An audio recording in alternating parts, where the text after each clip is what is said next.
Well, howdy, hi, hey, hello. Come in, come in. Not you. You stay outside. You're not welcome here. But the rest of you, come on in. Come join us here on the Strange and Deadly Show. We're here with episode numero 4, and I'm Chris Clayton, aka the Gore Boy, aka Sweet Buns. That's Tom's nickname for me. He likes me. Speaking of Tom, that's my buttery smooth co-host over there, Tom Elliott. He's the guy with the voice that can melt panties with merely a single spoken word. Unlike myself, I am in fact mostly repellent to women, sadly. Tom, hello dear friend. Wow, what an introduction. Hello Chris, how are you? I'm actually feeling quite depressed after saying that about myself, but no, otherwise, really good, really happy, Tom, that people are liking what we're doing. Yes. We seem to be gathering a bit of pace, bit of listeners subscribing, sending feedback, that sort of thing, emails. They've been gathering speed as we've went on. Yeah, absolutely. And we made iTunes new and noteworthy page for podcasts. We were right next to the Better Sex Workout podcast, which I feel is ultimately where we belong, Tom. Spiritually, we're in the same place, I think. Absolutely. Well, there's a bit of mind fucking going on, isn't there, every time? And I feel somehow they've distilled that down and they've put it there and they know where we belong. And I'm happy with that. If we can be considered exploitative in any way, I'm happy to continue giving that image across to people. Well, this week, we've got something a bit different. I mean, our thing is that we do the theme shows, the double bills. Mm-hmm. But those 82 films on that Section 3 Video Nasties list, we did a great job of putting them all together, putting our schedule together, but then there was these two that we just couldn't marry up, so we thought, let's get them out the way early. So this is, I think, our only non-theme show, isn't it? It's the first of 2 non-theme shows. I know, but we've set the other 2 up as possibly singles, so... Oh, right, that's right, we did do that, yeah. No, you're absolutely right. Even with those 2, we couldn't find a way to combine them together, so those are 2 single... Yeah, you're right, those are 2 single episodes, so fuck that up. But yeah, this is the only non-themic double bill in the run. You're right. Please carry on. Yeah, so we've chose 2 films, Brutes and Savages, and then Pigs. So I guess if there's nothing else to say, we should get on with them. Do I have to? I'm afraid so. That's what we're here for. Fine, then I will. But I'm reluctant to do so. Yes, let me begin by talking about a film called Brutes and Savages. Now, before I get into reading the plot summary for this, like we do every episode, I have to say this is not a plot-driven film. It's classed as a documentary. In my opinion, it's anything but we'll get to that in the actual review portion. So what I've tried to do, basically, I've cobbled together something that resembles a plot summary, but like I said, not really a plot-driven movie. It's a film it's a film of bits of things that are cobbled together, and thusly my summary will be cobbled together as well. So let me read that for you now. So yes, it's Brutes and Savages, released in 1978, directed by Arthur Davis, and written, at least the narration portion of the movie, is written by Jenny Craven. It's also known as the Arthur Davis Expedition in Brutes and Savages. Personally, I think the former title is snappier. Filmed in a documentary style, Brutes and Savages supposedly covers a period of time when Arthur Davis, the director of this movie, ventured out to film what's purported to be new and wondrous sights. The film begins in North Africa, with Davis asking to see the leader of a tribe. We then bear witness to scenes exploring the customs of the tribe, including fighting over women and the initiation of some tribesmen into manhood, all of them smeared with war paint. These men battle with spears and bare fists as others prepare to cross a deadly lake with crocodiles snapping at their heels. From there, the film moves forward and into South America. For a look at the Incas and the customs of other tribes who live there, we get glimpses into impoverished towns and the malnourished, though brightly clothed, children who live there. We're shown footage of llamas being gutted, their innards used as part of a ritual and then buried, as the men, women and children partake in dance and frolic. More footage shows us scenes of erotic pottery and phallic imagery as the narrator takes us through each and every moment with facts and information. The film then concludes with, believe it or not, a big llama orgy, all filmed with the emphasis firmly on delivering facts. But is any of this really factual, or is Arthur Davis merely another exploitation filmmaker in a sea of them? They never violate a turtle for meat or profit, but only once in a lifetime they sacrifice one at their wedding.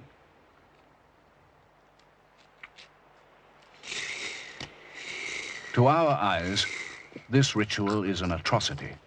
To theirs, the mass butchery of turtles for hair ornaments and canned soups would be an incomprehensible tragedy.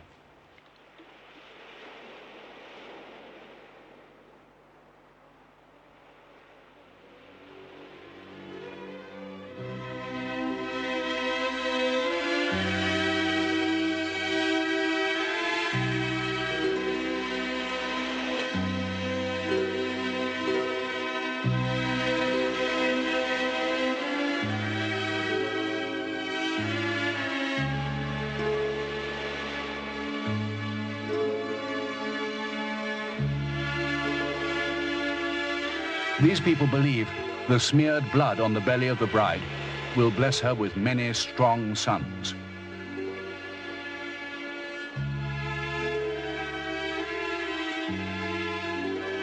As the father waves goodbye, he hopes he will not see his daughter for more than a year. If, in that time, she has failed to bear a son, she will be returned to his house, shop-soiled and disgraced. The father's only choice would be to poison her and to bury her along with the family shame. So, Tom, Brutes and Savages, what did you think? Well, let's go with full disclosure here. Mm-hmm. There are certain types of film that, although I don't necessarily like them as such, I'm still kind of interested in the genre or the subgenre or the kind of history of that film, the place in overall moviedom, if you like. You know, let's take silent films, for example, Nosferatu and so on. They're considered classics, and I agree, and I'm interested in them in a kind of academic sense. But it's very rare that I'm going to throw on Nosferatu, you know, or The Cabinet of Dr. Caligari, or those sorts of things. It's just not really what I'm into. But I'm interested in them in that academic way. Now, Mondo movies, I guess the most famous one is Mondo Cane, right? Yeah, Mondo Carne, I think is how it's pronounced. Is it? But I'm not sure. I thought it was like Michael Caine. Is Michael Caine in it? It was that period. He did do Jaws, you know, The Revenge a few years later, so you never know. You never know. I mean, he appears in anything, doesn't he? So there's always a possibility that he's in it.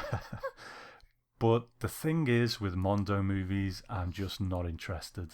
I'm really not interested in them. Yeah. Even in that academic sense, it just seems to be a kind of genre that's there that I don't see any value in, you know? And I'm a blood and guts kind of guy. I like film violence. I like a bit of guts and so on. But the Mondo sort of, you know, some of the footage is real, some of it's fake, creating these sort of false documentaries. I just don't get it. Couldn't agree with you more. I am, or actually, to be honest, completely disinterested in them. And we spoke in our very first episode about the Cannibal movie and our kind of disinterest in them, although we have some respect for Cannibal Holocaust, of course, and a few others.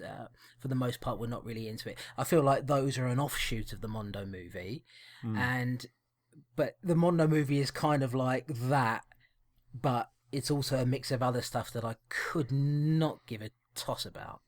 Absolutely. And let me be clear about this. I really enjoy nature documentaries, things about the planet. I enjoy learning about tribes. I enjoy learning about different cultures, but I enjoy watching documentaries that have a certain amount of energy to them and purpose, not something that is, I would say, certainly as far as this movie goes, mostly staged, mostly fake, and mostly 2 hours long and incredibly boring. And I can honestly tell you, yes, Tom and I have admitted it. We're not fans of Mondo movies anyway. This was never going to be our thing. This is not my bag at all. It just isn't. I'd be completely clear about it. but I have to say that I have not been so bored by a movie in quite a while. I feel they exist merely to appease that almost schoolboy when your friend tells you there's a dead cat been run over down the street, and as a schoolboy, you've just got that morbid curiosity. Maybe when I was a kid, I would go and see that dead cat. Now, I won't, you know what I mean? Because I'm a grown up and I don't get my jollies from seeing llamas get their heads cut off or seeing monkeys get shot out of trees and so on. And in the first minute of this film, we see a llama getting its head cut off and a monkey getting blown out of a tree, and I was just sitting there thinking, oh, for God's sake, I've got 2 more hours of this. And also, it never seems to end. I mean, that's the thing. Like, there would be... I mean, I've got to be honest with you. Let me be honest with you and honest with the folks listening to this. It took me most of a day to get through this movie, because there were times I had to walk away from it. I could not handle it. I can't imagine what it would have been like. What it would have been like for me to sit there and watch it for the full 2 hours without moving. It really was for me quite brain-numbingly boring. And then, like you say, so you've got all these elements here that are supposed to be controversial, and I get the feeling that movies like this were made. Maybe not Mondo Carne, but certainly this. I mean, this came out in 1978, which I think is quite late for the Mondo movie, really. At this point, you're already getting into the cannibal thing, and that's taking off. Later on, we see the Mondo movie kind of going more into the faces of death, traces of death kind of era, where it's more about real people dying and showing real death, and less about showing different cultures and their customs and things like that. But certainly early on here, I get the feeling that the whole thing is to try and shock the audience by showing them things that the filmmakers feel they've never seen before. I have to say that this film certainly has reminded me, not that I really ever needed reminding of it, but I really am not into seeing real animals being killed anymore. No. I really, this film has certainly put me off it, if ever there was any interest, which there really wasn't, to be honest. I happen to love animals. And like you say, within the first minute we see these images. Throughout the movie there are animals that are killed, which really I feel like the animal death scenes are probably some of the few authentic scenes in the movie. I think a lot of it is staged, and we can get into that. Like you say, it's not that stuff that you mentioned.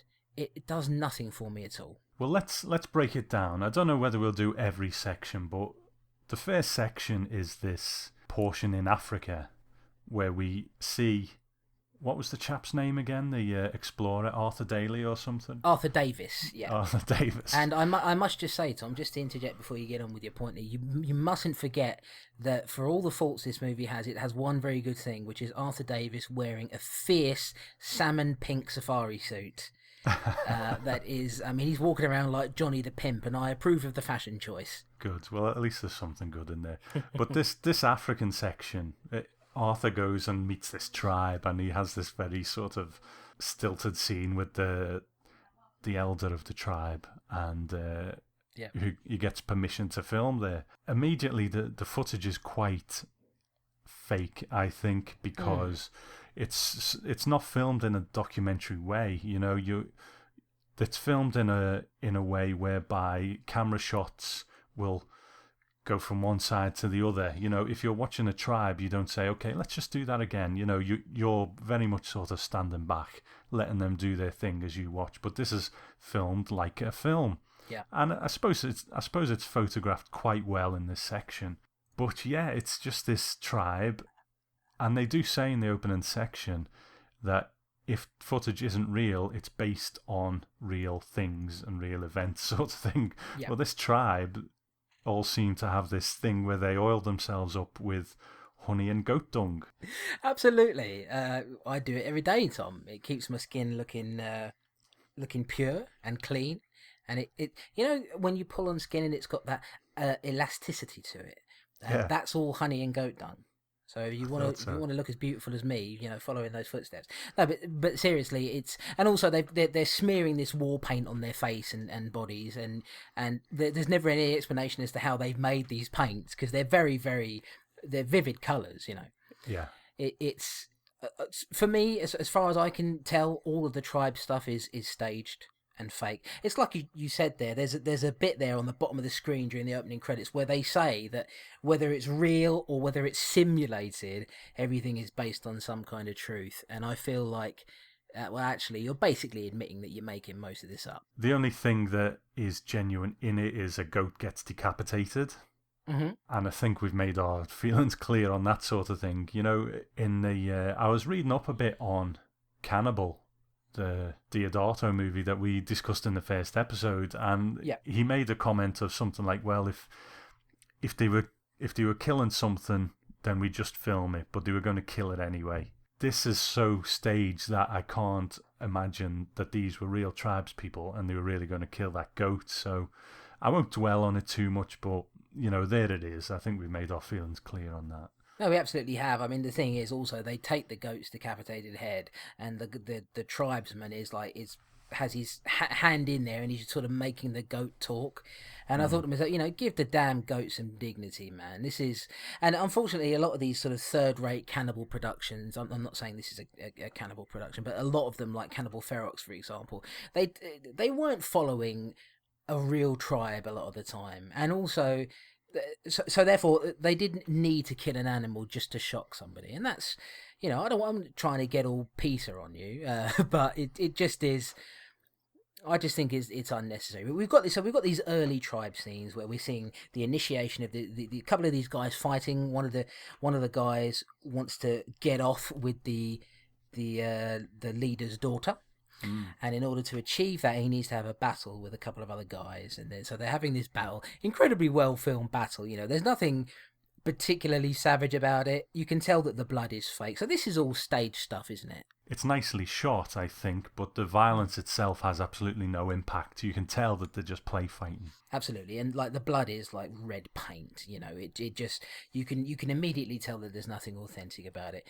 But then we get to a moment that is remarkable in how horrible it is, but how horribly entertaining it is. And it's one of the few moments that I got some real entertainment and some real belly laughs out of it. And this is the moment where a bunch of these tribesmen, they have to cross a lake or a river, and there are crocodiles in the river lying in wait for them.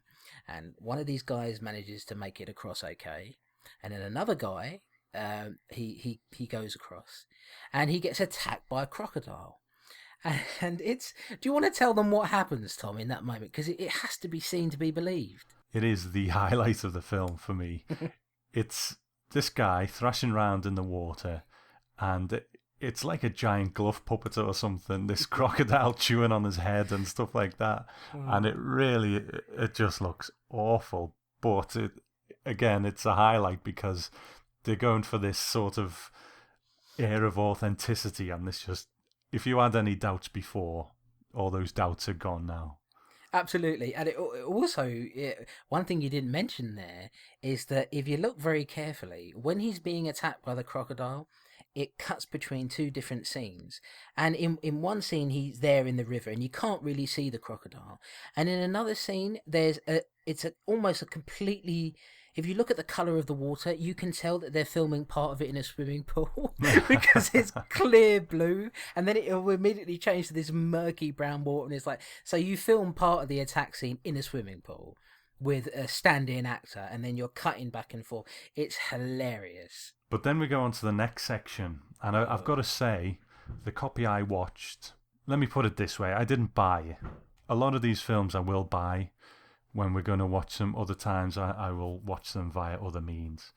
I didn't buy this one, but the copy that I did watch, the sound sort of went out of skew by about 5 minutes at this point. So the narration didn't quite match what was on the screen. Is that the same one you watched? It actually was until... Yeah, so it was about 15 minutes in. In fact, it was that scene that we're talking about with the crocodiles where I noticed how far out the narration was.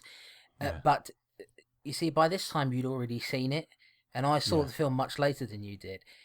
I should have told you that I actually looked for another version of it, and there was one on there that was fine. Was fine all the way through. It was in sync. So, right.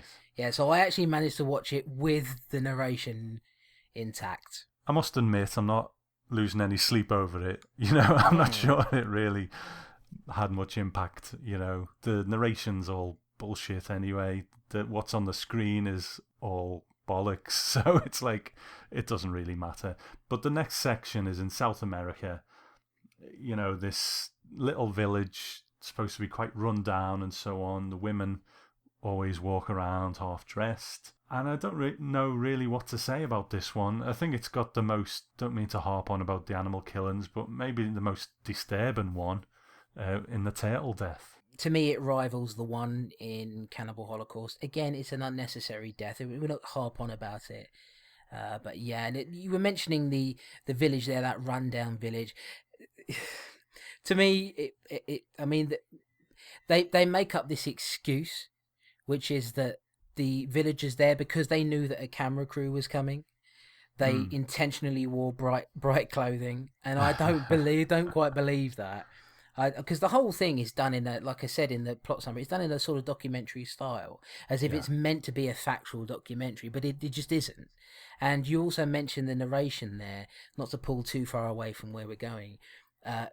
The narration is done by somebody who I think genre fans would know, and a man by the name of Richard Johnson. He played the Doctor in Lucio Fulci's Zombie. So, and he's the one who does the narration. I think he does a good job reading it, but for all I know, it could all be rubbish. He does have a great voice, he's ideal for narrating documentaries, and like you say, he was in a favourite of ours, Zombie Flesh Eaters, or Zombie 2, no matter, wherever you are in the world. But he's a very classically trained actor, Shakespearean actor and so on. And I remember I interviewed Ian McCulloch from Zombie 2 once, and he spoke about being in absolute awe of Richard Johnson because he is such a great actor. But man, he's lent his voice to a real stinker here, I think. He has, and I think you can tell that he just had a script in front of him, and it was a job that paid. And I think he's just reading stuff, and then they've just sort of pasted it in where they want to. As far as I'm concerned, he probably went in there and didn't even believe anything that he was reading, but he just read it. But I do think the narration, at least, it sounds somewhat classy and professional compared to the rest of it. So here we are. We're in the next section of the movie. And like you were saying, the rundown village. We've gone to South America now. And I have to be honest with you, it's at this point that I start checking out mentally. Definitely. It is just really, really dull. There's a wedding scene where a guy sort of straps a toucan beak to his crotch and twangs it off his wife for about 5 minutes. There's people dancing around in the hills, killing llamas.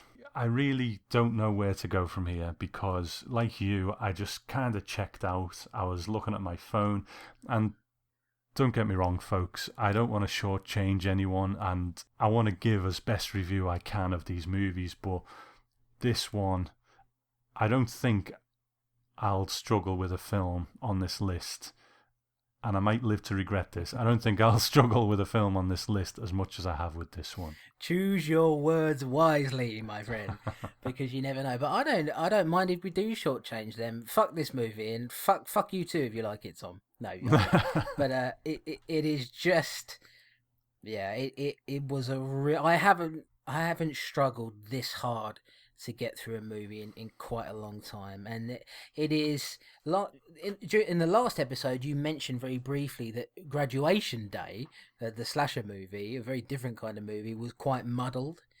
This is unbelievably muddled. The plot summary, such that it is, that I read out earlier, it was difficult to come up with something because it is just a movie of bits and scenes. There's no real cohesion to it. It's like, okay, here's a bunch of stuff from here, and we're going to take a really long time to go through this particular scene, or there's a ceremony or a custom that we want to cover, and then so they do that. And it takes forever, and then once we're finished, we move on to the next thing, which is unrelated to the thing that came before it, and it just is so mixed up and muddled. There's no through line going through it whatsoever. It just was so hard, so terribly dull an experience that I couldn't wait for it to finish. And I mean, there are a couple of things here and there that you'll look at the scene and you'll think, wow, well, that's quite entertaining in a sort of funny way that they would even bother to include this, because it feels, I think, more like an exploitation film. I think in that, I mean, they are exploiting all of these different scenarios. They're feeding us bullshit. I think. I don't know if that any of this is true about the customs of these tribes as they describe them to be. Yeah, how many more ways can I say that it was a bad experience? I'll sum it up for me in one word because I don't really want to go any further with it because there's nothing else to say. But I think my one word review of this movie is worthless. It's just absolutely worthless. At the end, a guy has sex with a llama. Do I need to say more than that? I don't really think you do. I mean, I'm quite horrified because I was sort of hoping that he was only pretending to be having sex with the llama. So the fact that you've confirmed that he was has rendered me mentally comatose. I'm sure he was just pretending, but the fact that it was there, it just added insult to injury, I think. And there's a fucking llama orgy at the end, Tom. And we're not joking. These people there. I don't know if they're actors or not. I suspect that they are people who live locally in that area who've been, sort of told, well, look, we're gonna put you in a film, so can you just do this? And so Yeah. they've just gotten a bunch of male and female llamas together, and they are helping them to have sex with each other. And it just, you can't believe what you're seeing. So that's Brutes and Savages. I guess a little trivia before we finish. The music in the film is sometimes quite good, and it was composed by Riz Ortolani, who would later go on to score Cannibal Holocaust. So that's considered a classic.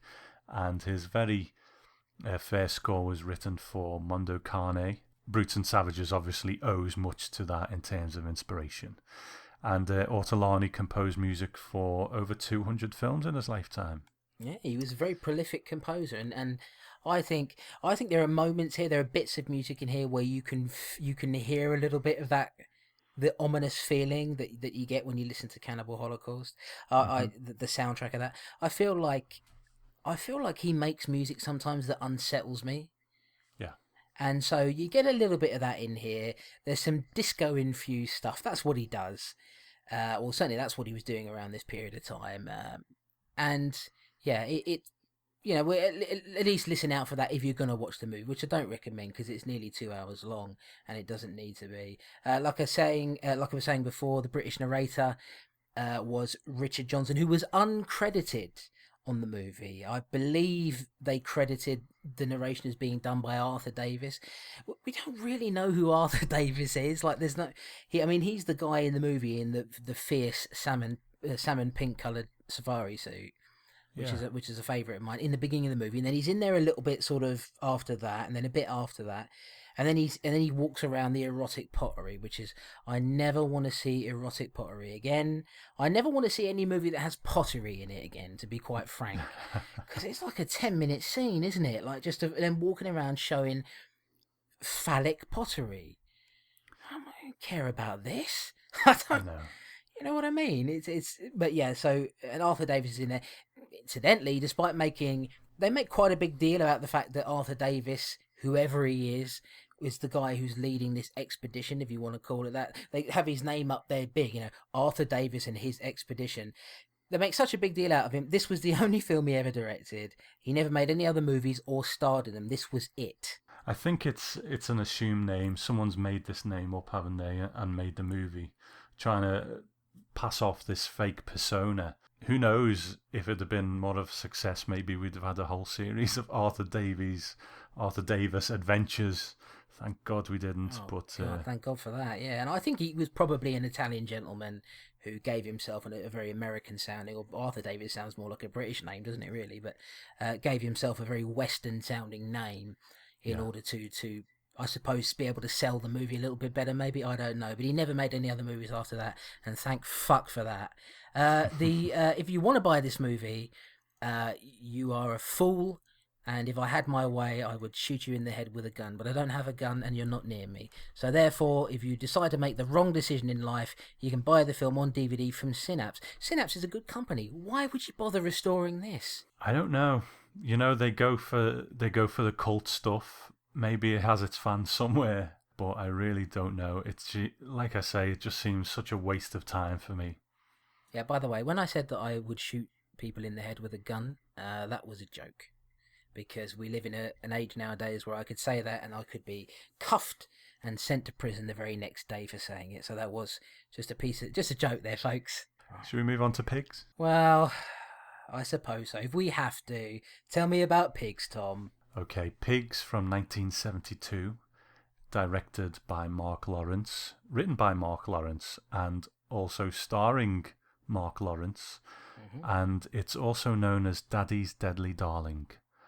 So Pigs tells the story of Lynn Hart, played by Tony Lawrence, a woman committed to a mental hospital after killing her sexually abusive father. She manages to escape from the hospital, stealing a car and heading out on the road in search of pastures new. Her journey ends at a cafe motel run by the creepy Zambrini, played by Mark Lawrence, an old farmer who we learn early on likes to feed people to his bloodthirsty pigs. He seems to take some pity on Lynn and allows her to stay on in one of his rooms and work as a waitress at the cafe. Shortly afterwards, we meet local sheriff Dan Cole, played by Jesse Vint. He's been asked by some of Zambrini's neighbours to investigate the pigs and ensure that Zambrini keeps them penned up. The neighbours are convinced that Zambrini is feeding dead human bodies to the pigs, but Dan can do nothing without proof. He meets Lynn at the cafe, with neither he nor Zambrini knowing who Lynn really is, or why she's come to the town. While she's acted fairly normally so far, Lynn finally has a turn of utter derangement as she kills a prospective suitor in bed. She's found by Zambrini, himself deranged and homicidal, splattered with blood, and feeling for her, he cleans her up and keeps her murderous tendencies a secret. Meanwhile, there's unrest in the town after the disappearance of the man Lynn killed. Some residents feel that there's something very fishy going on at Zambrini's, and they plan on coming to burn the place to the ground. As Sheriff Cole tries to deal with the problem, a man sent by the hospital turns up in town looking for Lynn, hoping to bring her back to the hospital for treatment. It's his appearance in the town that will set off a chain reaction of events. Zambrini fears he'll lose his new apprentice, while Lynn's sanity ebbs away. In the middle of it all is Sheriff Cole trying desperately to make sense of it all, as the truth about Lynn is gradually made clear. Will he succeed in stopping her before she murders any more people, or will there simply be more food for the hungry pigs that live in the pen outside?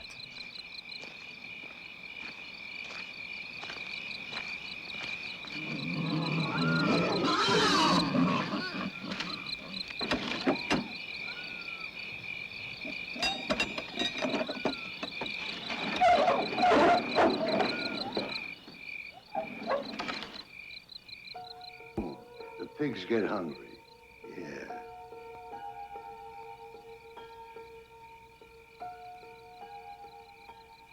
I gotta do it.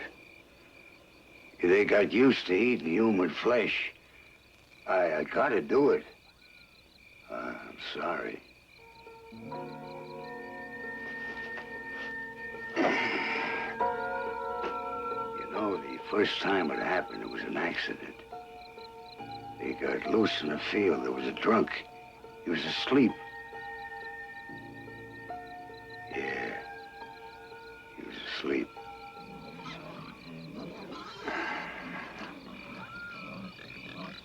You hear that? I know you hear it. They smelt you out. I'm very sorry. Someone will be there.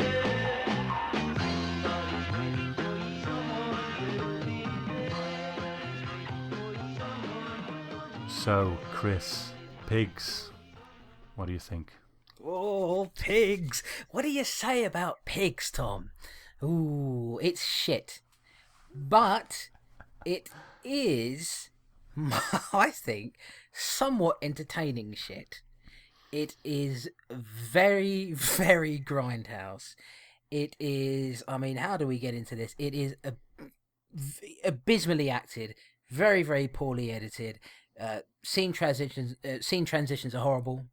There are some weird editing things going on in this. Scenes repeat themselves for a couple of seconds. It happens all the time, going through the run of the movie.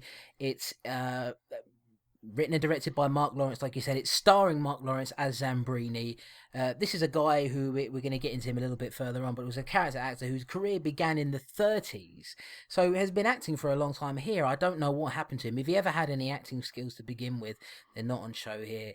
Your lead, Tony Lawrence, is just, what can you say? Just a void, an empty void filled with the dying and the dead. And it is it's hard to say that it's muddled, because I think the narrative has a very clear direction as it goes along. But for example, if we get into the opening scene, Tom, the opening credits are some of the strangest credits I've seen, in that they start the credits, then they stop them to have a scene, then they start them again, then they stop them to have another scene, and then finally they finish them off. And during this opening section, you have Tony escaping from a mental hospital. We get this very quick scene at the beginning, actually, before that, where we see there's this young girl who stabbed her father to death. Her father used to rape her on a consistent basis. She finally has enough and stabs him to death, gets put into a mental hospital, and this is our lead character, Lynn. I've been calling her Tony all this time, haven't I? It's sorry, it's Lynn. Lynn is Tony Lawrence is the lady who plays her. Yeah, it's Lynn. Lynn escapes from the mental hospital and heads to this cafe, and the story goes on from there. And we can get into the sections of it, but it is not a very good movie, and it's weird, Tom. When you speak about that opening section, it's quite funny, because I'm looking at my notes here, and within 60 seconds, in 60 seconds, we have Lynn getting raped, killing her father, getting electric shock treatment, escaping from the asylum, and then being on the road. Talk about economy of storytelling.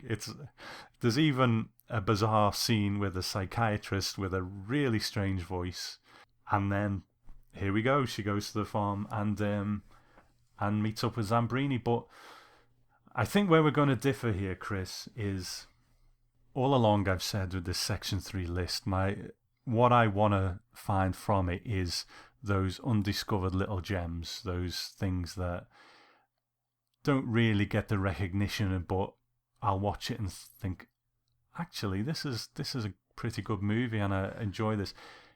I won't say it's an undiscovered gem, but for me, it was kind of halfway there. I actually liked this quite a bit. Oh, Tom, I've been waiting for this moment. Right, get me boxing gloves out. It was always going to happen. It was always going to happen. It was, wasn't it? No, look, here's the deal. I've got no problem disagreeing. I like disagreements. I think the film is awful. I think it's absolutely awful. I think it's very, very shoddy. I think it's really badly made, badly edited. But remember what I said while I was saying all of that. There is something entertaining about it. There is something about it. It's a weird movie. I've never quite seen anything like it. And I can't sit and pretend to you that I think it's even anywhere near an undiscovered gem for me personally. And I'm not even, to be honest, I'm not even sure I would watch it again. But it's about 80 minutes long. It's not a very long film. It's a fairly quick watch. There's so much happening. I mean, they really have no time to slow things down and get into characters that deeply. Nor do you necessarily expect it from a horror movie, but some of the good ones accomplish that quite well. I think there's probably a good reason why this is Mark Lawrence's last film as a director. Not as an actor. He went on to act for many, many, many years afterwards. But I get what you're saying in that it is entertaining, but I do think that there are some things that are inexcusable, and I think there's a lot here, with some exceptions. I think there's a lot here that speaks of a director who doesn't know how to make a movie. We spoke before, when we spoke about Final Exam, about how much we can forgive if there's a certain energy about something, and I wouldn't say this film has energy as such, but what it does have is characters who I'm interested in. I'm interested in Zambrini. Mm-hmm. I'm interested in Lynn. When you say she's a void, I agree, but to a degree, I also think her lack of acting skill sort of helps her character, who is this child who, it doesn't say specifically that she's been sexually abused all her life by her father, but I imagine that's the case, whose childhood was shattered, and she's never really been able to put herself back together again and grow up, which is why she's very childlike. And I think sometimes her lack of acting ability kind of helps that along. And Mark Lawrence's Zambrini, I didn't really have a problem with, to be honest. There was times when he was a bit creaky, but like you say, this is a guy who's been around since the 30s in films. I remember him mainly from The Man with the Golden Gun. I think he was the guy who came into Scaramanga's lair first thing in the movie and got shot by Christopher Lee.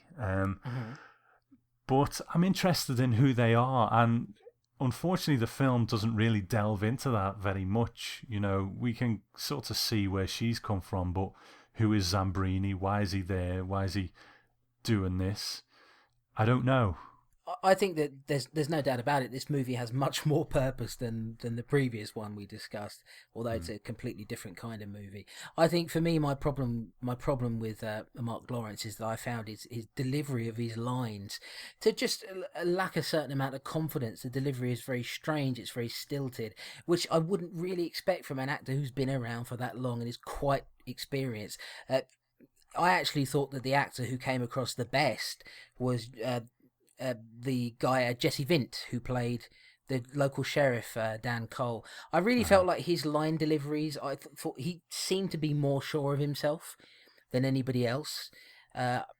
You have a point about Toni Lawrence and her acting ability and whether that plays into the character or not. My feeling is I think there is more. I think nepotism is playing a strong part here because Toni Lawrence is Mark Lawrence's daughter, so he's starring opposite his own daughter, and I do feel like she might have been cast for that reason and that reason alone. I just think that it's a nice curio piece. I think I would recommend that you see it if you can. In fact, I would very much recommend it because it's on Netflix. So in America, anyway, I don't think it's on the UK Netflix, but in America, it's on Netflix. So any of our American listeners out there, it's 80 minutes long. You might as well pop it on and give it a go. It's nothing that I would tell you to stay away from, but I don't in any way think that I don't in any way think that it's a good film, and it didn't entertain me in the way that something terrible like Pieces did, which is I think is still a terrible movie. And again, a different kind of movie. I understand that. It's a different kind of movie. It's absolutely awful. Every part of it is shoddy, and there are pieces missing from it. No pun intended. But it entertains me. It's got an energy. It keeps itself going. I feel like this didn't have that energy that I like, and I think that's why I'm taking away from it more than you are. I felt a bit bored, and it's only 80 minutes long. But that's me. Like you say, it's a different kind of experience. With something like Pieces, it's fun. So you like it even though it's ridiculous and a bit shit. With this, I felt like at its core, it is a girl who has found this kind of surrogate father who is a homicidal maniac himself, and they find something between them. It should have been explored a bit more, but there's moments of it. You know, when she first kills someone and he cleans her up and puts her to bed and makes sure she's okay. I found it to be quite touching. It's two broken people finding a little understanding, finding a place together in the world where they kind of know where each other's coming from. And I kind of like that. Admittedly, it could have been made more of. But whereas Pieces is as a fun ride, I kind of enjoyed the grimy tone of this. You know, it was shoddy in places, but it was grimy, it was grindhouse, all those kind of things we love. And that's where the energy comes from for me, that sort of in the gutter. I don't know, I'm quite surprised you don't like it more than you do, actually, but for me, I would watch it again. I wouldn't whip it out every couple of months or anything, but it's an interesting film, I think, and that's what I get from it. Yeah, you like whipping it out every day, don't you, Tom? Or are we speaking about something else? We're not speaking about your knob again, are we? We've had enough of that in episode 1. Why you make me do that, Tom? You can never get enough of it. All right, so matron. No, but it we have to, I should say actually backtracking to that scene that you were talking about when she kills the guy. There's this guy who came into the cafe and is talking with her, and they end up going on a date. The date doesn't work out, but then for some reason she seduces him. He comes back to her room, and she chops his cock off basically. I know people like it when I use that word cock. She chops his cock off, and leave that in the edit, Tom. That I said cock 3 times, 4 now. So she chops that off, the thing off, and I thought that was quite a brutal moment. The problem for me is that, like you say, 2 broken people. Completely understand that, but I feel like as actors, I forgive Toni Lawrence a little bit because this was the first thing she ever did, and she didn't have a very prolific acting career anyway. She probably was never that talented at it, but she got an in through her father. Her father has an interesting history, by the way. We'll go into that in a bit. But I feel like Mark Lawrence should have been better than this as an actor. If you've been around for that long, I never felt that he quite clearly defined who Zambrini was. And we know he's a psychopath and everything, but his line deliveries are so poor and so sort of doddery that I never got a true sense of just how psychopathic he was. Like you say, they never really delve into exactly why he's doing it in the first place. There's this little scene at the bit sort of near the beginning there where he says he's got this guy who he's about to kill and then feed to the pigs, and he sort of tells the guy, "Look, I'm sorry, I have to do it, but the pigs, they've gotten used to the taste of human flesh, so therefore I have to feed you to them. It's just the way it goes." But why? Why is that the case? I would have liked to have heard a little bit more about that, because he's not a faceless psychopath like Michael Myers, for example, or even a Leatherface, where we sort of get what we need to know from limited information. Here, I feel like the limited information we got wasn't enough to sort of draw very clear characters, with the exception of the sheriff, who I think is a decent role. Jesse Vint actually is a character actor who has had quite a long career and has been in a bunch of stuff, and I still feel like, why is he more sure of himself than Mark Lawrence is? It gives me the impression that Mark Lawrence directed. My personal feeling is, after watching the movie, that Mark Lawrence was perhaps not used to having to act and direct at the same time, and probably didn't have a lot of money to play with, and therefore what you've got there is a real lack of confidence in his delivery. And I know that it's look, don't get me wrong, I know what I'm dealing with here. I know it's very grindhouse. I think it suits the grindhouse vibe perfectly, Tom. You're absolutely right. There's no doubt about that whatsoever. It's grimy and sleazy. It reminds me just a little bit of the feeling I get when I watch Maniac. I was thinking when you said we don't really know much about him, and I agree, we don't. And I said the same before. It would have been nice to know a bit more about him. But then I kind of thought of Maniac, and we do get more backstory in Maniac. In fact, it's very much there. He's had this thing with his mother. But still, for the most part of the film, we're just spending time with a maniac. And this is what we're doing here in Pigs as well. And if someone is interested, and I rate his performance higher than you do, I didn't really have a problem with it, to be honest. It was creaky in places. Maybe he got a bit puffed out when he ran from behind the camera to in front of the camera. I don't know.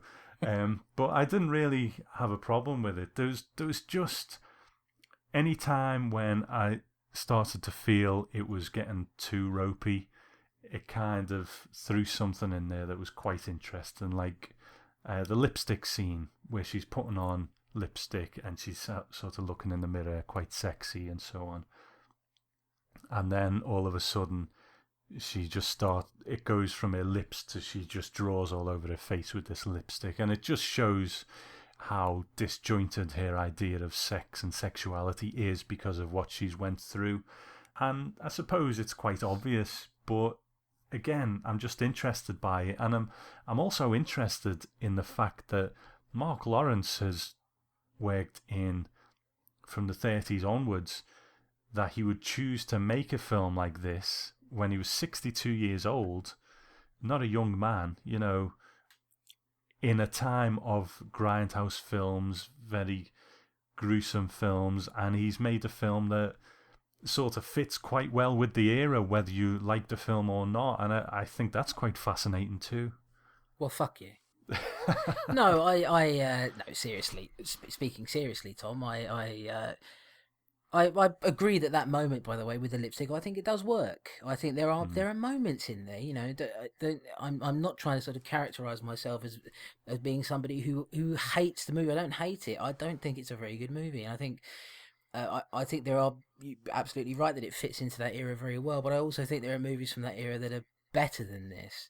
And I think that I think what helps it is that it's just not very long. I think if this movie was nearly 2 hours long, I think you might feel a bit differently about it. Maybe not about the way you feel about the characters, but that because it sort of moves along swiftly, even if there's not... See, I didn't feel there was much energy to it, but it does move along swiftly. It goes from thing to thing, which is also a drawback because the transitions from scene to scene are really... They're strange. There's no natural cohesion that flows through it. For me, look, I'm not looking for Oscar caliber acting in this thing, even if I sound like I am, and I'm not looking for it to be. I do think the editing is really, really bad. Whether something happened to the print at some point down the line, because there are scenes that loop over each other a couple of times, and it happens quite a few times actually when watching the movie, and it's not just the copy that we watched. I did confirm that even on DVD copies and things like that, that is a problem, Yeah. and also another issue, really, which is not an issue that's necessarily the problem of the film. You mentioned when you were giving the summary there, just before you did, that the film was also known as Daddy's Deadly Darling. Try and say that as fast as you can 3 times in a row. Daddy's Deadly Darling. Daddy's Deadly... Blah, blah, blah. You can't do it. Do you want to try, Tom? No thanks. Right, fine.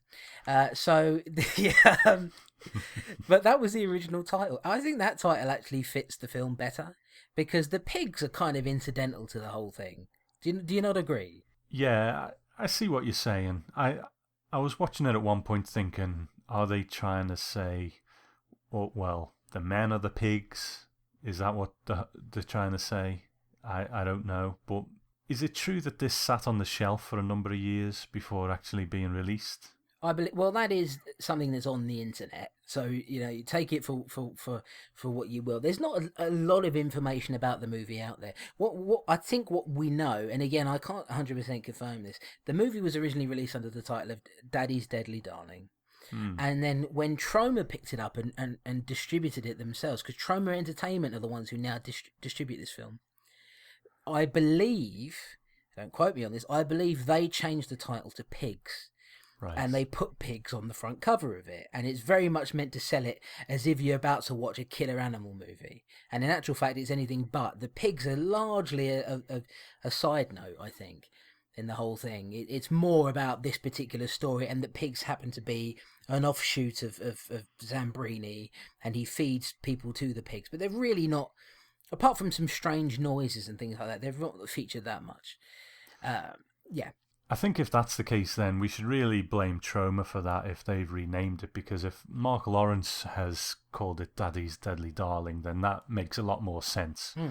Because she's got her own daddy, who's this horrible guy who's been sexually abusing her, and this surrogate daddy in Zambrini. I was going to ask you, what do you think of the ending where she actually ends up killing Zambrini, this guy who she's formed this bond with? I thought that part of the movie, I mean, at that point, what we're looking at is Lynn is beginning to really unravel mentally at that point. She sort of begins the movie kind of being somewhat together, or at least giving the impression of being together mentally. In fact, she isn't. And we spoke about the scene where she kills the guy. You can see things starting to unravel even then, but then she kind of calms down again. So there's some normality. At that point, she's losing it, really. She's basically lost it, I think. And so I thought that was interesting. I mean, she stabs him in the shoulder and he dies like almost immediately. So I'm not entirely sure I bought that. I think that for all all the things you've said about them being two broken people together, and sort of coming together and having this surrogate father daughter relationship. When she kills him, there's nothing there. There's nothing. There's no kind of emotional response to it from her. It's all very sort of, sort of a kind of doe-eyed, uh, uh, psychopathic kind of quality to her at that point, to her face. There's no feeling of, oh my god, I killed my surrogate father. I didn't feel anything coming from that. So to me, it felt more inconsequential than it should have, I think. But that again, that's my take on it. I think when I first saw it, I was quite disappointed. I felt that it was okay. We've got to end this somehow. We'll have her kill him, and that was it. No more thought gone into it than that. But I think if I look at it as a whole, she's had these phone calls with her dad, who's been dead for however long. Yeah. And there's no one on the other end. She's just talking to her dad. That's how damaged she is. Her and Zambrini get along famously until Zambrini says to her, "Your dad's dead." And it's that seems to break the spell. Mm-hmm. You know, she's had Zambrini as this surrogate dad, but the moment that he casts doubt on this relationship she has with her dead dad, who she still has an attachment to despite the horrors he put her through, that, this is how damaged she is. And it's when Zambrini says that this illusion of their nice little home is shattered. And I suppose when I look at it that way, it makes a bit more sense. But I was a little bit disappointed with it. That's it. It surprises me that you say that, because you said to me, I can't remember if it was last week or the week before, you said that you're not much of a subtext guy. So it interests me that you've read that into it. I'm kind of shocking myself, I guess, but I don't know. Sometimes things jump out to you, don't they? Mm-hmm. And sometimes they don't. But I don't know. The film as a whole kind of speaks to me in not like Lynn's dead dad on the phone or anything like that, but just it kind of, I don't know. When I think about it, I liked it quite a bit. You've had sex with a pig, haven't you? You're emotionally. You hear that, guys? You hear that squeak? You're emotionally attached to this, aren't you? It's fine. It's okay. Come to my bosom. Come to me, and I'll make you feel. I was going to say I'll make you feel all right, but that's a bit. Anyway, the pigs is that's the film we're talking about, aren't we? There's nothing uncomfortable here, folks. Look, at the end of the day, I think the movie it worked for you and it clicked. Mm-hmm. I again, let me state, I was quite entertained by it. I mean, through the whole thing, I must have had a look of bewilderment upon my face, because it's a weird movie. There's some weird stuff going on, but I like I say, I do think I would recommend that you check it out if you've got, an hour and a half to less than that to kill. Pop it up on Netflix or whatever, or I don't know, find the DVD if you want to own it. If you feel that strongly about Tom's side of it, certainly give it a look and see how you feel about it. My beef with it is that I think there are grindhouse films that are good, there are grindhouse films that are bad, there are grindhouse films that are so bad they're good, and I feel like this one is I feel like it's bad and it's entertaining, but I don't think it's good. And I think it's quite shoddy, and I don't feel it holds together particularly well. I think the things that you've mentioned, I think they're really good, solid, valid points. Absolutely, I respect them very much. But I also feel like there are things that you're saying. Some things that you're saying, they give the impression that there's an emotional heart to the movie that I personally didn't see. And so that's my take on it. I didn't feel that was there. I feel like that's what they were trying to do, absolutely. I don't feel like they achieved it myself. We disagree on this one, but I don't think a dad could write a film like this and cast his own daughter talking about this surrogate father-daughter relationship without that kind of emotional core being there. Where, it's all down to perception, how successful they are. And I think that's what it comes down to. I think they were more successful at it than you do, and maybe that's where the kind of difference lies. But Pigs is a trotter up from me, but You You know. cheesy fucker. But it is that's one of mine, Tom. You know, you burrowed into my brain for that one. Now, look, I think we can both agree, if anything, it's very grindhouse, isn't it? And I do think there's some entertaining stuff in there. I think it's an experience that you should have it in your life. If it's easy for you to get to, like on Netflix, if you can just whack it up on there and press a button and watch a stream of it, and it's only 80 minutes long, I would never dissuade you from doing that. For me, but it when I finished with it, I never had that feeling. Oh, really fancy going back to watch this again, and that's what's missing for me. There are those touchstones that Tom is mentioning there that they weren't there for me. But it's entertaining in places, and there's some. It's a curio piece, I think, and it's a curio piece that deserves to be watched. It doesn't get a strong recommendation from me, but it gets a recommendation, a pig's hoof or whatever. Is it a trotter or a I think it's a trotter.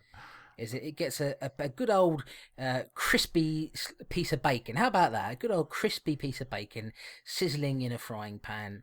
And check it out, have a taste. But if you leave it in the pan for too long, it will burn. Yeah, fuck you, Tom. That's a much better analogy. So that is Pigs from 1972, directed by Mr. Mark Lawrence. We said it was distributed by Troma. And in fact, now see, we may have another disagreement here. There's a little intro piece from Troma with Lloyd Kaufman and Debbie Rochon at the beginning of this. Was that on your copy as well? It was. It was, yeah. And I quite enjoyed that. I mean, the joke went on too long, didn't it? Like it seemed to go on for a while. Basically, do you want to set it up, Tom? What actually happens there? So what happens is you have Lloyd sitting there doing this generic introduction, and the way they do it is he introduces it like, hello everyone, Lloyd Kaufman here, and I'm about to introduce you to my favourite movie of all time. Pigs! Absolutely, I love this movie. It was released in 1972. And I just can't get enough of it. The director, Mark Lawrence, made such great movies, and this is this is how they do it. And it is quite funny. They're putting food in front of their mouths and stuff, Yeah. and the guy's doing a girl's voice for Debbie Rochon. It is funny, but Troma don't seem to consider the tone of the film they're introducing, do they? But they never do. Yeah, they never do. And also, I mean, I like Debbie Rochon. She's a really one of the really intelligent scream queens, and you can tell that she cannot suppress her laughter in the scene because it's ridiculous, But you're right in that the actual film itself really has no humor in it whatsoever. It's which maybe is something that I kind of went against it for me, and I like McGrindhouse films to be quite fun, so maybe that's another thing that I'm touching on there. But the intro is so different, isn't it? I mean, but that's Troma. They're loopy, they're wacky. They know that they make bad movies. They didn't make this; they distributed it. But it would surprise me if Lloyd Kaufman has even seen Pigs, to be honest with you. But it's a funny little intro. Well, that's Pigs. So should we go on to some feedback? Yes, we absolutely should. And you guys have been very, very active in getting stuff to us. Which is exactly what we wanted. At the end of the day, we make this show first of all because we're having fun doing it, and we like doing it with each other. But also, we enjoy hearing from you guys. At the end of the day, we're also making the show for you. We're getting good numbers, downloads, we're getting subscribers, and we're getting feedback sent to us via email. We're getting feedback on the iTunes store, on the UK and the US stores, which is fantastic.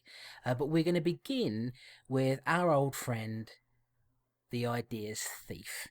It's Christopher Brown, and he always begins his files, his audio files that he sends us. He sends us one every episode. He said he's going to keep up with this, Tom. He's going to actually watch the films along with us, which I think is brilliant, isn't it? Absolutely, that's what we want, people to play along at home. Yeah, and he seems to be enjoying it, and he sends us an audio file for every episode, and he's done it again this time. He always introduces himself in a really posh way as well, doesn't he, Tom? He's a bit of a show-off. He is. I think it's that book onto his head.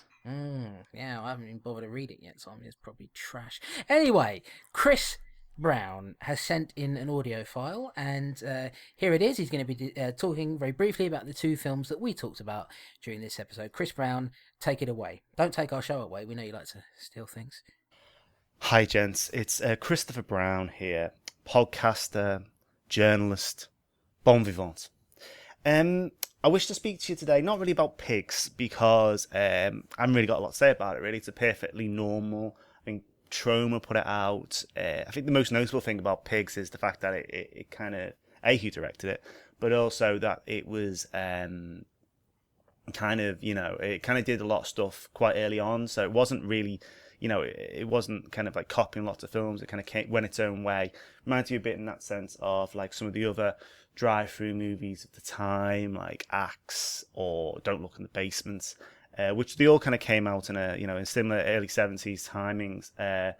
But obviously a lot of those kind of tropes are actually far more popular in films that came later. So instead I want to talk to you about is Brutes and Savages, which is, well, it's a Mondo movie, and it's a perfectly reasonably put together Mondo movie. It's not fantastic by any stretch, but it's quite entertaining. And it obviously has that fantastic soundtrack, and also it has the scene with the crocodile, and which is hilarious. Obviously, I'm sure you'll have a good giggle when you watch that. But it was released by D-Ran. Now D-Ran was actually like in the UK, and now D-Ran really started off doing 16mm films, like a processing lab. But they started putting videos out as well because they saw the benefit of it. Now I got contacted by a guy called Dale, who when I was doing my own podcast, and he tells a great story. Now D-Ran put out Cannibal, Don't Look in the Basement, Mardi Gras Massacre, Deep River Savages, and this, Brutes and Savages. Now he always said that the video duplication bank, where they actually, you had your master and then you had your 20 or 30 video machines coming off it for the dupe copy, was actually located next to the staff canteen. So every time you had to go every time you had to go to have something to eat, bits of Brutes and Savages would be showing, and it kind of seared into his mind, and he's never watched it for that reason. I could imagine I'd be pissed off, to be honest with you, if I couldn't. Every time I went to have me lunch, there was that scene with the goat's head getting thrown around. You'd be lucky if it was that ridiculous crocodile scene at that stage. In answer to the other question of am I a person who has a solicitor, I think many people that will know you that yes, I'm exactly the kind of man who is in need of his own solicitor, just to inform you for the future. Anyway, I'm sure everything will be fine and settled out of court. Take care, and I'll speak to you soon. Goodbye. Chris, do you think he has lawyers to get him off with all those theft charges? I don't think so. And you bring up an interesting point. This is why I hired you, Tom, even though I didn't hire you because we went into this as equal partners. But this is why I'm working with you, Tom. It's a great idea. Why don't we use that? His thievery, his scummy thievery of ideas and other things I can't be 100% sure, but definitely ideas. Why don't we use that as a weapon against him? I'm listening. All right, so here's what we do. We take all the examples of him thieving from us and we send them all in a big letter to the police. Yes, let's do it. Absolutely. I'm going to get on that straight away. Chris Brown, you're going down. His opinion of the films maybe varies slightly from ours. Quite brief on pigs, but he describes it as quite normal sort of grindhouse fare. Yeah, he described it as perfectly normal, which I think is anything but. But I do, like I said, I do think it's very grindhousey. Didn't spend a lot of time on pigs. I suppose really we've kind of covered that quite well. But he feels a bit differently. He's a bit kinder towards Brutes and Savages, isn't he? Yeah. I don't know. Maybe he likes the whole Mondo scene more than we do. I don't know. That's entirely possible. I mean, he's basically spent the past year, maybe even 2 years, watching really terrible movies for his book and his podcast, the Video Nasties podcast, and therefore it's just possible that he sort of conditioned himself a bit better than we have. Like Tom and I have admitted, Mondo movies are not our thing, and they probably never will be. But he certainly is kinder to it. I liked his story there that he told about the guy having to come in and eat while looking at footage from Brutes and Savages, and And yeah, it's an interesting. Thank you so much, Chris, again for taking the time to spend a couple of minutes putting something together for us, an audio file feedback, and like we said before, we can't really agree on Brutes and Savages. We both found it interminable, but we're glad that you're here with us. This is the good thing about feedback, though, isn't it? You know, we disagree on things. People at home are going to disagree on things. We don't care. We're not internet trolls who need to be right about everything. No.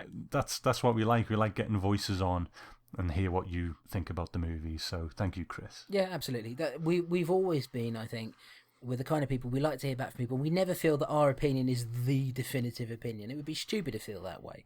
Unfortunately, there are a lot of horror podcasters, I name no names, of course, who do feel that they are the authority on everything, and we don't feel that way. We are beholden to you. It's also your show as well, and you can contribute to it as much as you like. So we like to hear from you guys, and Chris is always with us. And speaking of Chris, we have another Chris. There are too many Chris's on this show, Tom. We're going to have to snipe a couple of them, get them out the way. We start with Chris Brown, and we'll work our way forwards from there. Take him out with an arrow or something. There's a lot of death threats this week, isn't there? I know, what's up with you, man? Stop, don't I? I'm feeling very destructive after watching Pigs. So, we've got an email from Chris Ward. Now, you remember we read one from him in episode 3. Now, this is actually about... did we read it in episode 3 or episode 2? I think it was 3. I think it was 3, yeah. Now, this was... he here is responding to episode 2, where we cover the David Cronenberg film. So just to give a background on that, here's an email from Chris Ward. Hi guys, Chris Ward, aka Horrorsmith here. Congratulations on another great show. It always helps to have 2 good films by a known director to talk about, and both of the films you discussed are at the higher end of the Section 3 list in terms of quality and entertainment.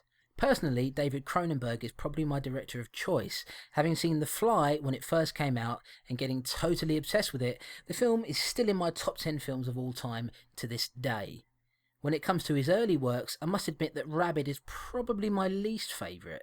Its overall tone and limited technicalities not really doing much for me. Now that said, I wouldn't write it off, as there are some good Cronenberg ideas going on that the man would come to perfect later on, but it's not one I've returned to very often, preferring Shivers when it comes to quasi-zombie infection spreading. However, Scanners is a film that I adore, despite its shortcomings, namely Stephen Lack's wooden performance and a baggy midsection where not a lot happens. I think we agreed with that, Tom. Mm-hmm. The Blu-ray that Second Sight released a while back is worth picking up to see the pulsing veins and exploding head in HD, but the extras contain nothing from Cronenberg, although he is interviewed on the Anchor Bay box set DVD, so depending on whether you want to hear the man himself talking about the film, that could sway your decision. Also, the 2 immediate sequels aren't as terrible as you may think. They do lack the Cronenberg touch, but if memory serves, as it's been a while, they do have some decent gore action and are a bit pacier. David Hewlett from Pin is in the second one and is a vast improvement on Stephen Lack. They're not great films, but if you pick up the DVD box set cheap, they're worth taking a peek at for some straining for a poo faces and exploding heads. Anyway, look forward to your next show. I haven't seen Final Exam, but I shall try and seek it out, although I did recently review the Graduation Day Blu-ray for Fright Fest and quite enjoyed it, so I'll be interested to hear your take on it and whether Chris thinks it's as good as or better than Pieces. Regards, Chris. So that's an email from Chris Ward. When he mentions there whether I think it's as good or as better than Pieces, he's referring to the fact that many years ago when I was doing the Gore Boy Radio thing, I sort of recommended Pieces, and I remember he messaged me having picked it up and was quite delighted with how bonkers it was. So he sort of has always mentioned that in connection with me recommending it to him. But yeah, interesting email there, Tom. Absolutely. He's always good with the feedback, Chris. So thanks for getting in touch. Yeah, and I said during the Cronenberg episode that I didn't think the sequels were that great, but if you can pick them up cheap, certainly give them a go. They may be better than I remember. Mm-hmm. Good. Okay, we've also got an email from across the pond, Chris. We've got an email from Jake in Ohio, and I think he's been privy to our previous work from what he says in this. He says, "Greetings from across the pond, blokes."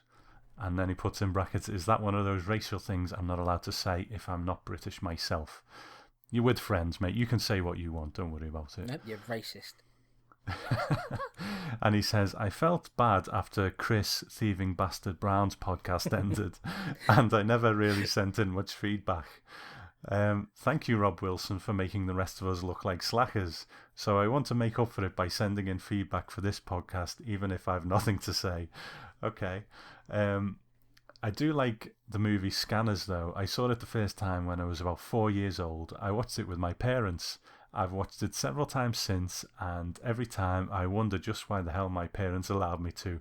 I think we've all been there, haven't we, with the stuff we watched as kids. Absolutely. Funny thing is, I don't remember flinching twice at it when I was little. Now, though, I find the final mine fight scene way more disturbing than the famous head exploding scene. It just looks so painful and seems to last for a long time. I've always misinterpreted the ending until I heard your show a few weeks ago. I always took it as Revok actually won the fight and he was trying to trick Kim into thinking that he was really Cameron. Why would he do that? I just assumed he had something nefarious planned, but you fellas kinda blew that one for me. I've also never seen any of the sequels. I also must say that I'm truly surprised Tom had never seen this movie before. I know, sometimes those things happen though, don't they? You know, that film that everyone's seen just kind of falls through the cracks for you, doesn't it? I think we've all got those. No, absolutely. It took me a long time in the horror genre to see Deep Red, which was a film that loads of people love. It's probably the definitive giallo, and in the outside of the horror genre, it took me forever to get around to seeing The Godfather, which is one of those films that people always say you should see. So it happens all the time. And he goes on to say, I wonder what you guys think about David Cronenberg's son Brandon and his film Antiviral. Haven't seen it, mate. You? No, never seen it. I've heard of it, but no, I haven't seen it, unfortunately. But I would imagine if his father, with his father David, that's good heritage, isn't it? Yeah, absolutely. Well, look out for it. And the last thing I want to say is, Tom, you bastard, you better not leave us again. I hate to open up old wounds, but you've done it twice now. And the last time the hurt was so deep. I think he's talking about the Gentleman's Grindhouse and the Twilight Zone podcast, maybe. Yeah. I feel like some sort of deadbeat dad who keeps getting women pregnant. I know, he's getting brutal with this email, isn't it? It started off really nice, and now he's getting those punches in. He is. It gets worse. Listen to this. I just don't know if I can go through that again. I've forgiven Goreboy since he's obviously the more talented podcaster. But I am going out on a limb here. What a smart man. Becoming emotionally invested with this show. I trust you gentlemen won't disappoint us. Great job with everything from the theme music to the artwork, the website and the show itself so far. Stay bloody, Jake from Ohio. Thank you, Jake. Jake from Ohio, aka Chris sending in a feedback email from his secret email address. No, not really. Now, Jake, I'm going to get serious with you here now, boy. Are you insulting my friend Tom Elliott? You bastard. Don't do it. Listen to me very carefully. Tom Elliott is a wonderful podcaster. No, let me be completely serious about it, actually, because I really do want to compliment you seriously instead of jokingly. I'm sure we kind of deduced between us, didn't we? Because when we got this email, I originally said, why is he saying I'm the more talented podcaster in a sort of a dismissive way towards you? And I think you kind of told me, well, he's getting into the spirit of the thing, because I always say, oh, you're kind of competent, Tom, sort of thing. Yeah, he's just having a laugh. Yeah, exactly. He's having a laugh. And speaking seriously about it, Tom is a brilliant podcaster. He's got a brilliant voice, and his style is very different to mine. Of course, we all know that.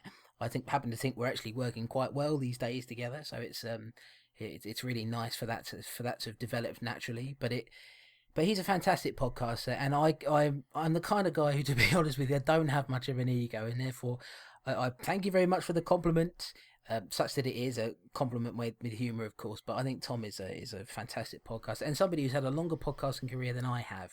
So, please, guys, know that when I make those jokes about his competence or whatever, this man does a hell of a lot of work for this show, and I do what I can. But really, he's the one who put the feed up there, and he's the one who's got the website, and he's the one who actually paired the films up with each other. I did the schedule, but he did all the pairings and everything. So Tom's done an incredible amount of work for this. So believe me, not only is he a great podcaster and a great person to know, he's also, I think, Jake, you said you're becoming emotionally invested with the show. I actually think Tom is quite emotionally invested in this show as well, as am I. Well, thank you, Chris. I'm in tears over here. But Well, you're very welcome, mate. I'll give you that handy later. good. Mm. Good. Okay. Jake says about getting emotionally invested in this show and are we going to go away again? I don't know about you, Chris, but for me, I've always kind of looked for that one podcast because podcasts come and go. I do the Twilight Zone podcast. When that ends, that will end. It's the end of the Twilight Zone podcast. The Gentleman's Grindhouse ended for whatever reason, and I guess it had ran its course. But I'm looking for that podcast that I can do for years to come. And I'm hoping this is the one that there's going to be times when we might take a break. Mm-hmm. But I'm really hoping that this will be the one where we can just keep it going. And if the people want us to do it and we're still enjoying doing it, then we'll carry on doing it. But, we'll finish the Section 3 mission and see how it goes from there. Yeah, we've never said that there was a limit, but the goal is to get the Section 3 stuff, which was, 82 films, I think? Yeah, so to do those 82 films, and we're making our way through them. We've got an episode schedule now that's planned out until the middle of 2016. So it's a good schedule. It's put together well. We know how far we're going to be running at the minimum. And I have to say, for me personally, this is the most fun I've had podcasting by far. I get to show up and be silly, and I get to talk about films with somebody who I have a lot of respect for and have known for quite a number of years now. So it's a lovely thing for me, and it feels like the podcast that I've wanted to do for a while. So hopefully, you never know what's going to come along in life, but right now I feel very committed to this and very secure about it, and my feeling is, based on what we're getting back from you guys and based on how we're both finding the show to be, I don't think you have anything to worry about, Jake. After we got our first iTunes review in the US, which we mentioned on the last show, thank you, we've got a few more. We won't read them in their entirety, but I'd like to thank the people who took the time to do it, because this is what it's all about. If people enjoy the show, I like to hear that. And so there's been a few people who have left us reviews. Yep. Let's start with our friends across the water in the US. Robert W. Watley left us a nice review. Thank you, Robert. And he said we share a genuine sounding rapport, which comes across from the very first episode. So that's very nice. Appreciate that. And I think, that's really what we wanted to do, because these are the conversations that we had between ourselves anyway, almost. Absolutely. For years, in fact, before we even, we always talked about doing a show together, but it never sort of seemed to come together until more recently. But yeah, thanks, Robert. Absolutely. Inside Outcast, Dave and Brandy, they left a review as well. Oh, yeah. Tom's laid-back demeanour and deep northern accent is a perfect backdrop for Chris's southern acerbic wit, and their friendship and mutual respect shine throughout. Now, Dave and Brandy, good friends of mine. I'll fess up straight away. Full disclosure. So, they do a podcast called The Inside Outcast that you can hear at geekplanetonline.com, and it's a great fun podcast. They've been doing it a long time now. They're veterans at the whole podcasting game. Absolutely. And Brandy has one of the sexiest voices in podcasting. So thank you, Dave and Brandy. Appreciate it. Thank you. She's second after me, right, Tom? Absolutely. Thanks. Okay, thank you very much, Dave and Brandy. Really nice to hear from you. So that's the reviews from the US. Or the people who've left reviews for us, rather, in the US iTunes store. In the UK one, we've had a review from Doctor Who 63. I wonder what kind of TV shows he likes, Tom. I couldn't even guess. No, he doesn't make it obvious, does he? No. So he basically says, I haven't heard of these two blokes before, and he's not bothered if he hears from us afterwards. Oh, I'm going to turn you around on that, Doctor Who 63, all right? You're one of the doctors. You're supposed to be kind and compassionate, you time-travelling motherfucker. But he's glad to be hearing us. He says, do yourself a favour and subscribe. You won't regret it. I didn't, and now I can't get out. So thank you very much, Doctor Who 63. Absolutely, thank you. Yeah, and the final review that we got so far is from the Mahoney, and basically said that we hit the ground running. Goreboy is the appropriately foul-mouthed, humorous yin to Tom's laconic, thoughtful yang. Well worth your time. Well done, fellas. So thank you very much, the Mahoney. Really appreciate that. That's what we're going for. So if it's as much as I would like to be considered slightly intelligent, if foul mouthed and humorous yin to Tom's laconic, thoughtful yang, his wang, I'll gladly take it. Good. Okay. Well, thanks for those reviews, guys. They really help get the show out there. And like we said earlier, we got a nice spot on iTunes with the last episode. So thank you. It really helps get the show out there. We won't read them out all the time, but I think we're just happy with these first initial few. And we will always say thank you by name to anyone who puts one on there. Yeah, look, we're getting excited. You know, it is rare for a podcast to have some kind of momentum at the beginning, and I think, you know, we're not pretending that we haven't done things before in the podcasting world. Certainly, Tom is much more relevant, I think, now compared to myself. But it seems like some people enjoyed the things we did before, and they're responding, and it's so yeah, we're getting a bit excited. But we won't always sit here forever reading feedback. So, if you want to get in touch with us for the next episode with any feedback or just speak to us in general, we're both on Twitter. I'm at GrindhouseTom. Chris, you are? I am at twitter.com/thegoreboy. Okay, and we also have a Twitter account for this show, which is at Strange Deadly. No and in the middle, just Strange Deadly. And also, if you want to send us an MP3 clip feedback, or just an email even is fine. You can email us at feedback@strangeanddeadly.com. And that's also our web address if you just want to go straight to the podcast on our site, Gentleman's Grindhouse Records. Just go to strangeanddeadly.com and it'll take you straight to the podcast. Mm-hmm. And speaking of Gentleman's Grindhouse Records, we've got a few things going on there as well, haven't we, Chris? Yeah, when you're putting out that cover of Dicka Dum Dum. Any day. Right, so that's going to be hitting the iTunes, right? That's going to be on there. You can buy it for 99 pence. Well worth every penny of it. I'm going for the Christmas #1, Chris. You think you can beat Old Cliff? I really could beat Old Cliff. You could, couldn't you, with a stick? Okay, so just a bit of news. Some listeners might remember me from the Twilight Zone podcast. It's a podcast that I gave up earlier in the year. No one remembers that. Because I didn't have the time to do it. So I passed it on to Luke Owen. He did a great job filling in, but he's had to hang up his headphones. And I thought, you know what? I'm going to take the podcast back and carry on hosting that as well. So I'm back on the Twilight Zone podcast. It's going to be roughly every month, I'm thinking.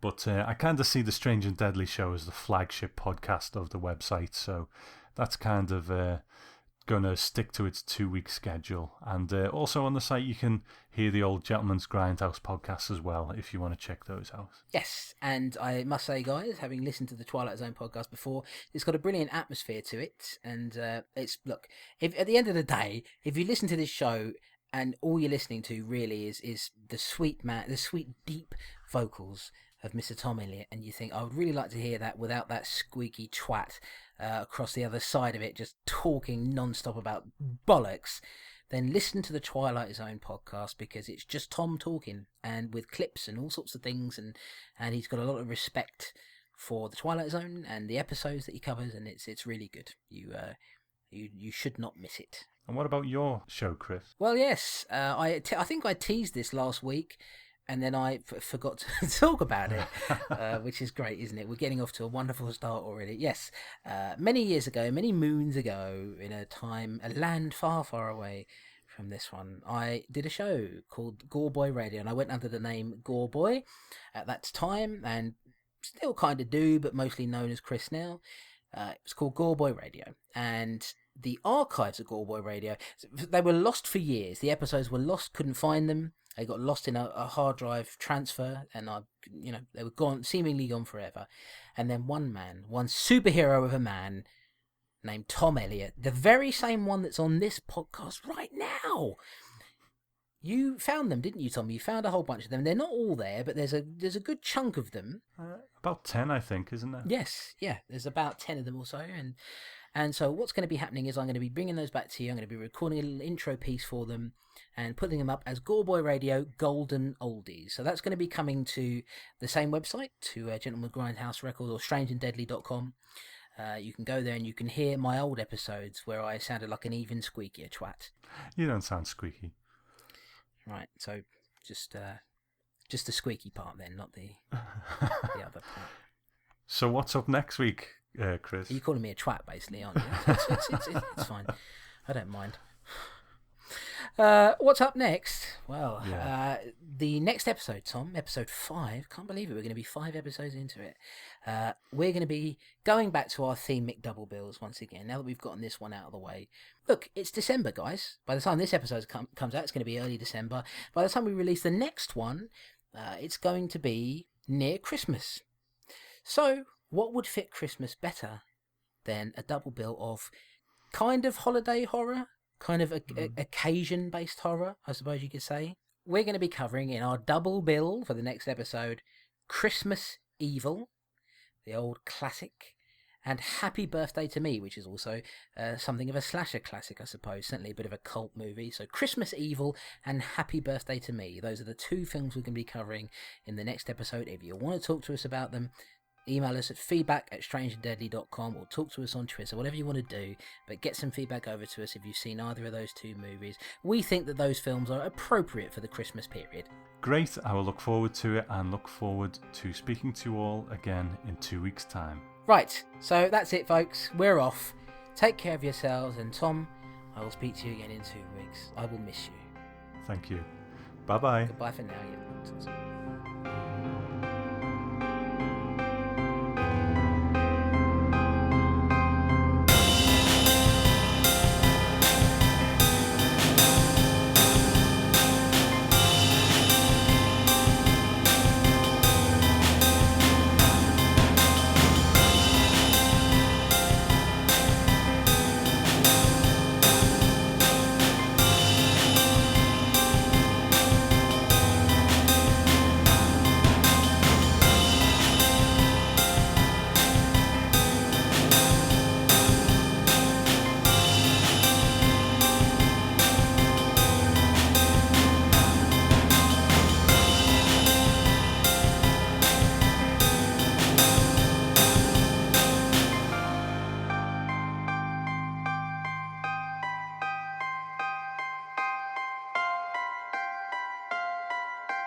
Her journey ends at a cafe motel run by the creepy Zambrini, who is played by Mark Lawrence.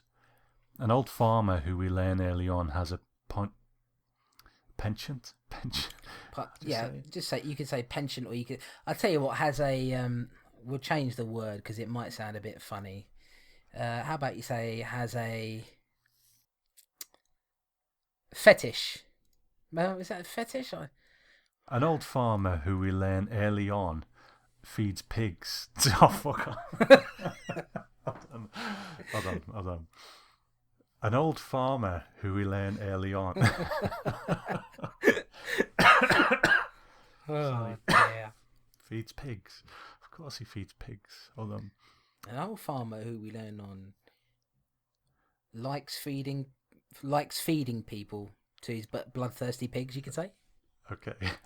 Right. Her journey ends at a cafe motel run by the creepy Zambrini, played by Mark Lawrence. An old farmer who we... Fuck, hold on. Yeah, we're kind of heading back to a slasher. We're kind of heading back to a couple of slashers, maybe a bit soon after the last couple, but it kind of fits the occasion. That's right, except that Christmas Evil is not a slasher. Isn't it? No. Oh, fuck. No, sorry, mate. Oh, let's do that again. Hold on.